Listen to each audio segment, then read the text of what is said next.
Hi, Bartek Urban. Welcome to my Audi SQ5 review. The new Audi Q5 has already been on my channel, so now it's time for the sportiest version, the SQ5.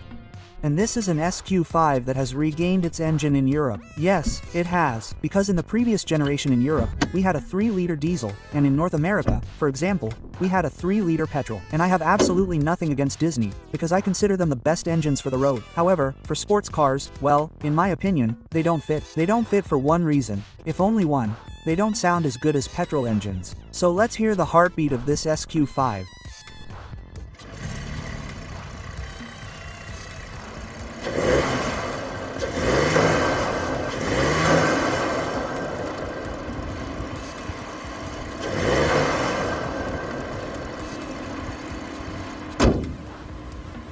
Well, nothing special here. Unfortunately, new engines usually sound like that. The injectors clatter, and there's nothing to listen to. Besides, 6-cylinder diesels also sound very good, but the exhaust is something else. Well, the exhaust. The second thing the SQ5 has regained is a real exhaust, not 4 dummy exhausts.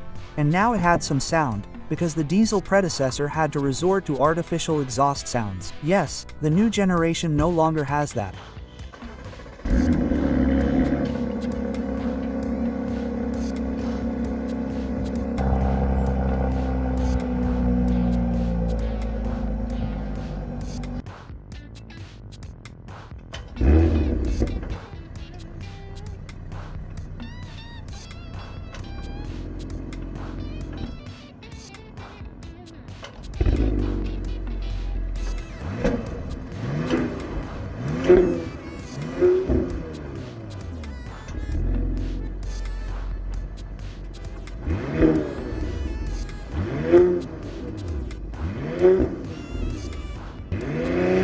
Yes, I know what you're saying, that it's quiet and average, but you have to remember that it's 2025, and today, not only are there emission standards, meaning all the filters that muffle the exhaust, but there are also noise standards.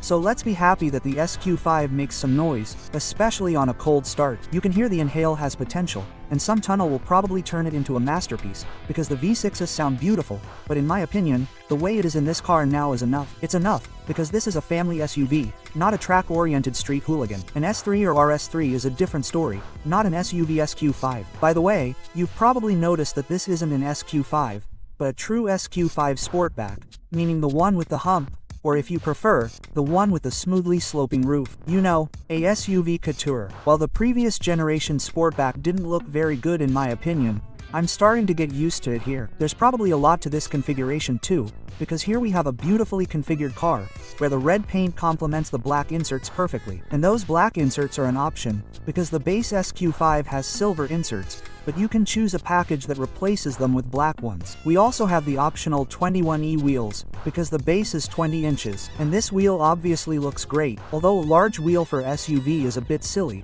because I was afraid to ride it on curbs for fear of scratching the wheel, because then you have a 40-inch profile, so it's really small, but it looks good. The new lights also look good, and above all, they're bright too, which are full LED, matrix, and adaptive. They also have a nice extra. Different signatures, meaning different light patterns, both front and rear. We have 8 different graphics, and we can change them to suit our mood. The differences between the patterns, as you can see, are really subtle, but they're adjustable. The rear also has a great, full-width stripe, which has its fans and detractors. I think it makes the car more visible, so in my opinion, that's a plus. The third brake light, reflected on the windshield, also looks interesting. It looks really good. Optionally, the SQ5 can also be equipped with air suspension, and this one has it. The car lowers or raises itself depending on the driving mode, or you can manually adjust the height from the screen and use the standard setting. It's impossible to find information on how much the car can be raised. I found some fragmentary information that from a neutral position, you can raise it by 4.5 centimeters and 1.5 centimeters, meaning a range of about 6 centimeters. The standard suspension in the SQ5 has almost 21 centimeters of ground clearance, and with air suspension, you can achieve a maximum of 25.5 centimeters. Good ground clearance, although it's clear that no one will be driving this car off-road. Unless, of course, they're parking on the sidewalk or, oh my god, the lawn. I didn't mention the Q5's performance and power, and that 3-liter engine generates 367 horsepower and 550 Nm. Combined with 4-wheel drive, it sprints from 0 to 100 km per hour in 4.5 seconds. Time to find out.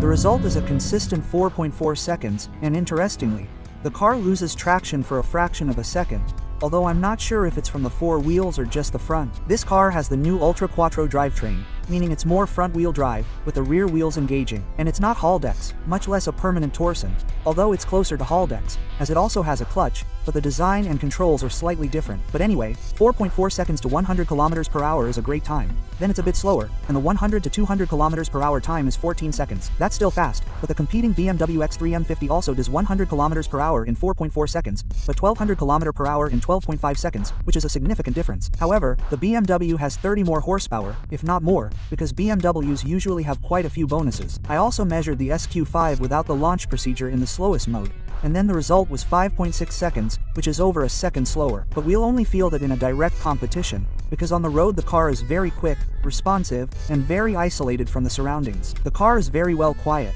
has precise steering, and in comfort mode, as the name suggests, it's comfortable. Switching to dynamic mode again, we feel the car is significantly faster and finally responds more quickly to the throttle. Unfortunately, the lag in the throttle response in the regular modes is quite significant, and it can be annoying at times.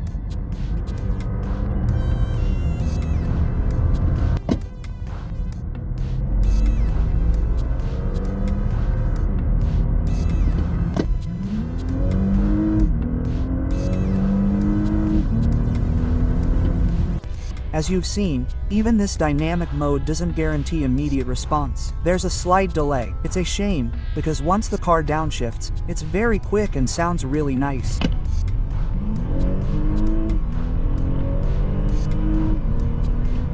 I don't know if the sound is boosted through the speakers in the cabin, but if so, it's very discreet.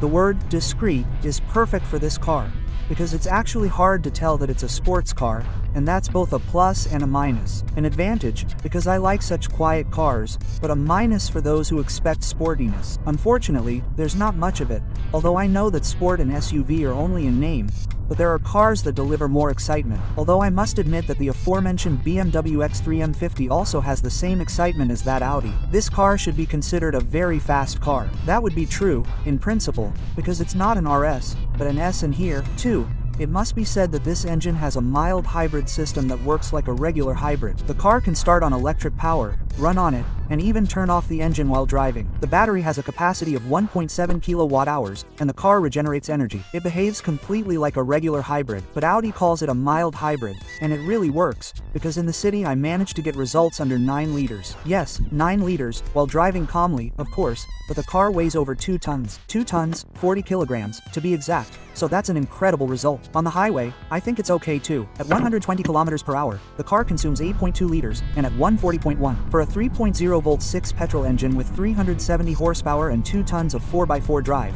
I consider that a very good result. The fuel tank holds 65 liters. Okay, time to address the interior. So let's start with the trunk, and here's an interesting tidbit. At night, Audi leaves a small sign on the ground, indicating where you need to wave your foot to open the trunk. Nice! The trunk of the SQ5 Sportback has a capacity of 470 liters, which is only 5 liters less than the standard version. Of course, the standard version offers a slightly larger load capacity above the cover. The trunk, with its pneumatic suspension, has a function that lowers the rear section, making it easier to load heavy items. As you can see, the trunk has a second floor with a large storage compartment, but unfortunately, you can't transport a spare or temporary tire there, because the rest of the trunk is occupied by the aforementioned mild hybrid. However, there is another very important feature: a sliding rear seat, which allows for more space in the trunk, and this is something that should be included in every word. Bravo! Besides that, I found a shopping hook in the trunk, a cigarette lighter socket, a side compartment, and a retaining rubber, and from here you can also fold down the backrests. Unfortunately, the backrests don't fold down all the way. You need to help them, though, and you have to climb into the cabin. Unfortunately, there's no flat surface after folding them down. So we hop into the back. As I've already shown, there's that sliding bench seat and an adjustable backrest angle. And even with the seat fully forward and the backrest tilted vertically, my head and legs don't touch, and I'm 186 centimeters tall. It's just snug, but I fit. I like that.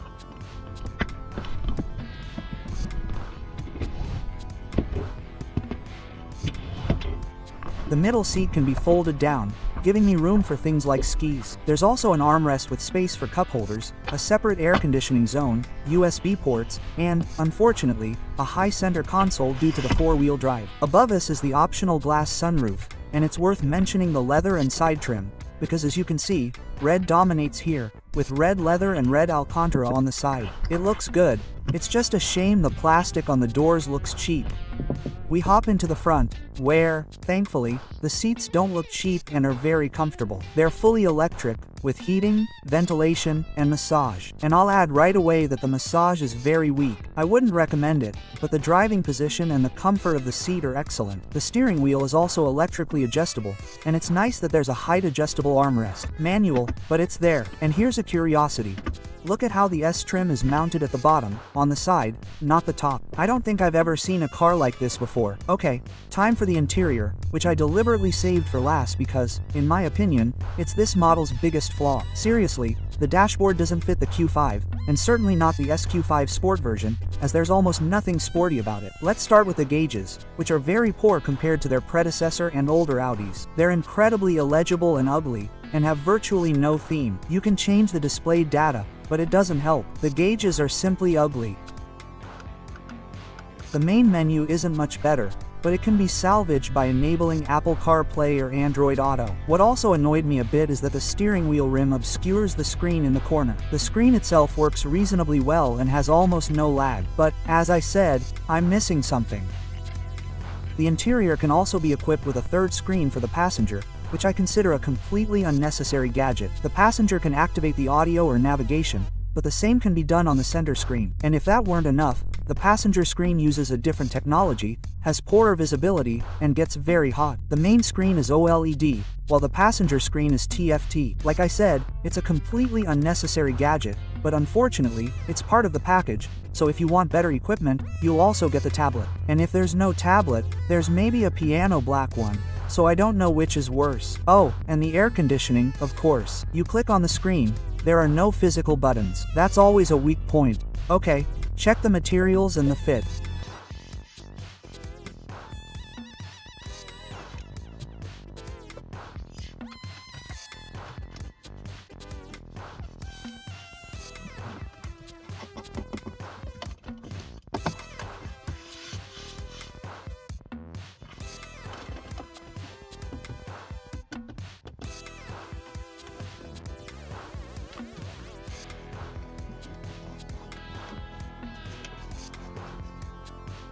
While the fit is quite good, although there are occasional creaks, it's quiet while driving. Yes, the materials are certainly not premium at times. The worst part is the plastic on the doors, which looks very cheap, and there's a lot of foam molding on the center console.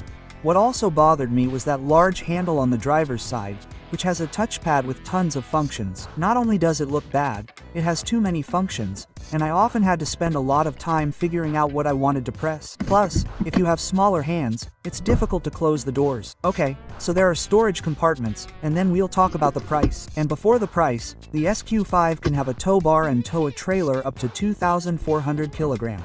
I also wanted to touch on the rear axle steering, because many publications mention that the new SQ5 has this feature, but Audi doesn't officially confirm it anywhere. I didn't feel it either, only the progressive steering, which suddenly pressed harder when maneuvering at a certain steering wheel position, as if it had just been given a different gear ratio. But that's not the same as rear axle steering. I don't see that option in the configurator either. The manufacturer states a turning circle of 11.8 meters, which means it's probably without rear axle steering. The GLC, a competitor, has a 1 meter improvement with rear axle steering. It's time to talk about money.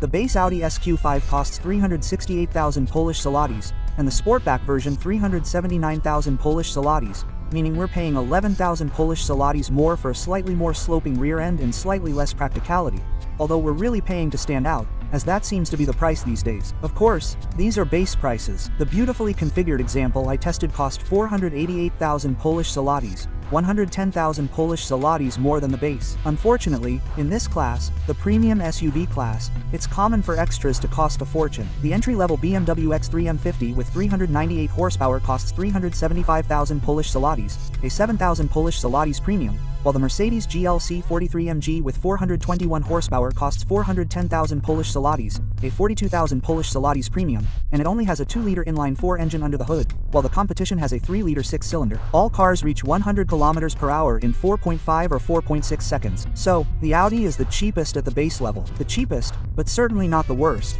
because the new SQ5 has regained the two most important features it lost in the European market in the previous generation: a 3-liter V6 petrol engine and a real exhaust. In my opinion, it looks even better, but unfortunately, it's worse inside. And I'd overlook the plastics, but those dials, for example, don't suit Audi at all, in my opinion.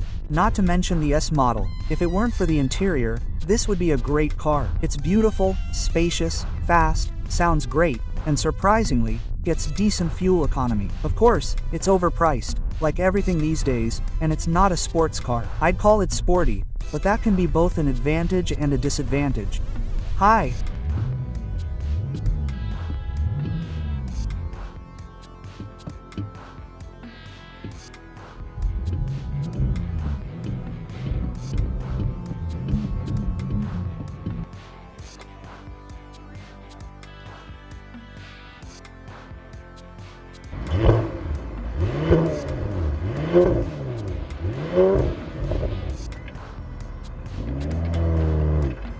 H.